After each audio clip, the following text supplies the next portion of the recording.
అదే RTV app వార్తల్ని క్షణాల్లో చదివే అవకాశం ఉంటుంది. ఒక న్యూస్ పేపర్, ఒక టెలివిజన్ ఛానల్ మీ చేతుల్లో ఎప్పుడూ ఉంటాయి. ఫిబ్రవరి నెలాఖరికల్లా రైతుల ఖాతాలో డబ్బులు వేస్తామంటున్నారు. చాలామందికి ఉన్న క్వశ్చన్, ఎందుకంటే కొన్ని కోట్ల మంది చూస్తున్నారు ఈ ఆన్సర్ కోసం. మీరు ఫిబ్రవరి నెలాఖరికి రైతు బంధు ఇవ్వబోతున్నారా, లేకపోతే రైతు భరోసా ఇవ్వబోతున్నారా? మేము ఇంతకుముందు చెప్పినట్టు రైతు బంధు ఏదైతే ఉందో అందరికంటే రాష్ట్ర ప్రభుత్వం నిర్ణయం తీసుకుంటుంది. 5 ఏకర్సా 10 ఏకర్సా అని చెప్పి వాళ్ళు నిర్ణయం తీసుకుంటారు. కానీ ప్రజలలోనైతే ఒకటి ఉందండి, 10 ఎకరాల కన్నా ఎక్కువ మంది ఎక్కువ ఏకరేజ్ ఉన్న వాళ్ళకి ఈ రైతు బంధు ఇస్తే కరెక్ట్ కాదు. ఎందుకంటే ఇది దేనికోసం ఇచ్చినారు ఈ స్కీము? పేద రైతులకు రావాలి, వాళ్ళకు ఒక సహాయం ఉండాలని చెప్పి రైతు బంధు ఇవ్వడం జరిగింది. ఈ కరెంటు పరిస్థితిలో ఏదైతే ఉందో రాష్ట్ర ఆర్థిక వ్యవస్థ, దీంట్లో కేవలం ఎవరైతే బీద రైతులు ఉన్నారో వారికి లభించేలాగా రాష్ట్ర ప్రభుత్వం నిర్ణయం తీసుకుంటుంది. మంత్రి పదవి కోసం మీరు ప్రయత్నం చేస్తున్నారా లేదా? గిఫ్ట్ అనేది పక్కన పెట్టండి. నేను ఎందుకు ప్రయత్నం చేయాలండి? వాళ్ళు నా స్ట్రెంత్, నేను ఇంతకుముందు చెప్పాను, నేను పోయి ఎవరిని అడగను, కానీ నా స్ట్రెంత్ నేను బిల్డ్ చేసుకుంటాను. నా స్ట్రెంత్ ఉపయోగపడుతుందంటే వాళ్ళే ఇస్తారు. లేదు ఈయన స్ట్రెంత్ ఏం లేదు వేస్ట్ అనుకుంటే ఇయ్యరు. సో నా వ్యక్తిగతంగా నేను స్ట్రాంగ్ కావాలని చెప్పి నేను ఇప్పుడు ప్రయత్నం చేస్తాను. ఇప్పుడు కూడా నా వలన క్యాబినెట్కి పార్టీకి ఉపయోగపడితే వాళ్ళు ఇస్తారు, తీసుకొని నేను పని చేస్తాను. కానీ మీరు బీజేపీలో ఉండుంటే కేంద్ర మంత్రి అయ్యేవాడిని, ఈ ఎమ్మెల్యే ఏ ఉంది, నాకు అన్యాయం జరిగింది అని స్నేహితులకు చెప్పి బాధపడుతున్నారు. ఇది నిజమా కాదా? అరే ఇది ఎక్కడి నుంచి విన్నా? నేను ఎవరితోని ఎక్స్ప్రెస్ చేయలేదు ఈ విషయము. డెఫినెట్లీ నేను ఎక్కడున్నా కానీ మంచిగా గట్టిగా పనిచేస్తాను. ఒక సక్సెస్ఫుల్గా కావాలని చెప్పి ఎప్పుడు కూడా పనిచేస్తూనే ఉంటాను. సో ఈ ఏదైతే స్పెక్యులేషన్స్ ఉంటాయో ఎప్పుడు కూడా ఉంటాయి. ఈ స్పెక్యులేషన్స్ ఇంతకుముందు వారు చెప్పినట్టు గిఫ్ట్ గురించి ఈ స్పెక్యులేషన్స్ ఎప్పుడు కూడా ఉంటాయి. అట్లా ఏం లేదు. ఎట్లా పార్టీ ఏం నిర్ణయించుకుంటుందో వాళ్ళ దాని ప్రకారంగానే ముందుకు వెళ్తాం. రేవంత్ రెడ్డి గారు దావోస్ పర్యటన తర్వాత చాలా ట్రోలింగ్ జరిగింది. తర్వాత రీసెంట్గా కేటీఆర్ గారు కూడా గుంపు మేస్త్రి పని చేత కావట్లేదు, రైతు బంధు రుణమాఫీ చెప్పిన టైంకి చేయట్లేదు అని చెప్తున్నారు. ఏమంటారు? అంటే నాకు అనిపించింది కేటీఆర్ గారు ఎందుకు అంత ఫ్రస్ట్రేషన్లో ఉన్నాడు. అరే నేను ఇంతకుముందు చెప్పినట్టు ఇప్పుడే వచ్చింది ప్రభుత్వము, మీరే ప్రభుత్వం ఖజానా ఖాళీ చేసిపోయినారు. మీరు ప్రభుత్వాన్ని మంచిగా నడిపించుంటే అప్పుడు మీరు చెప్పిన ప్రకారంగా అన్నీ ఇంప్లిమెంట్ అయిపోయేవి.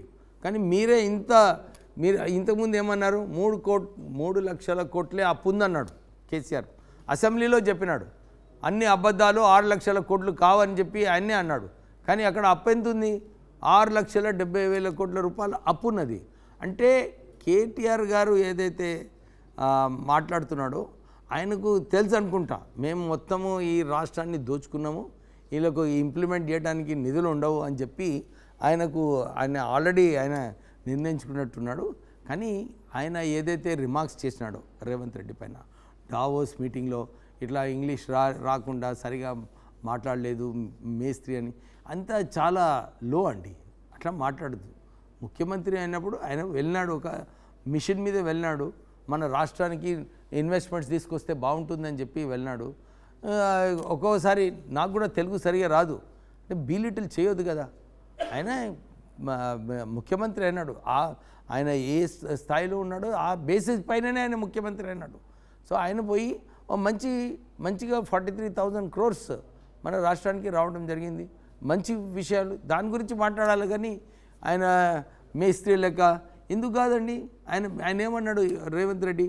నా రోల్ విల్ బి మంచిగా నిధులు కరెక్ట్గా పోతున్నాయా లేదా, సరిగా పనిచేస్తున్నారా లేదా అని నా రోల్ అన్నాడు. తప్పేమున్నది దాంట్లో?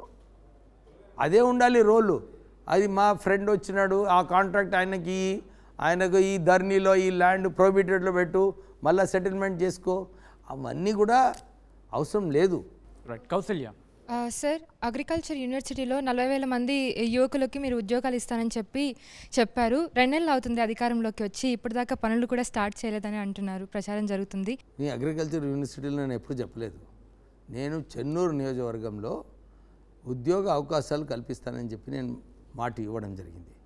దాని ప్రకారంగానే నేను ఎమ్మెల్యే అయిన తర్వాత ఫస్ట్ రూల్ ఏం పాస్ చేయించానంటే సింగరేణి సంస్థలో, సింగరేణి కంపెనీ, సింగరేణి పవర్ ప్లాంట్లో ఇక్కడ కేవలం 80% వరకు ఉద్యోగులకు చెన్నూరు నియోజకవర్గ ప్రజలకు ఉద్యోగాలు కల్పించాలని చెప్పి ఆర్డర్ తీసుకురావడం జరిగింది. దీంట్లో చాలామందికి ఉద్యోగాలు కల్పించే అవకాశాలు ఉన్నాయి. దాని తర్వాత కొత్త మైన్స్ రావాలి, సింగరేణి సంస్థకు కొత్త మైన్స్ రావాలి. ఏదైతే కేసీఆర్ గారు పోయినసారి నేషనలీ కాంపిటేటివ్గా టెండర్లో పాల్గొనలేదు, ఆ మైన్స్ రాలేదో ఆ మైన్స్ కోసం కూడా ఆల్రెడీ రేవంత్ రెడ్డి గారితో మాట్లాడాను, రాసినారు కేంద్రానికి, తొందరగా టెండర్ పెట్టండి, మాకు మైన్స్ కావాలి అని చెప్పి. మైన్స్ రావడంలో దాంట్లో కూడా ఉద్యోగాలు వస్తాయి. సింగరేణి పవర్ ప్లాంట్ దాంట్లో 850 మెగావాట్స్ కొత్త ఎక్స్పాన్షన్ తీసుకోమని చెప్పి మొన్న మా రిప్రజెంటేషన్ పైన సీఎం గారు ఒప్పుకున్నారు. ఆ కొత్త ఫ్యాక్టరీ కూడా రావడం జరిగింది.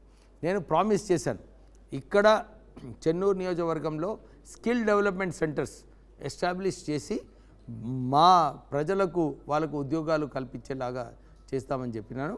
ఇంకో 15 రోజులలో 2 స్కిల్ డెవలప్మెంట్ సెంటర్స్, ఒకటి మందమరిలో, ఒకటి జైపూర్ చెన్నూరులో, ఈ 2 వన్ ఆఫ్ ద 2 లొకేషన్స్లో ఈ స్కిల్ డెవలప్మెంట్ సెంటర్స్ వస్తాయి.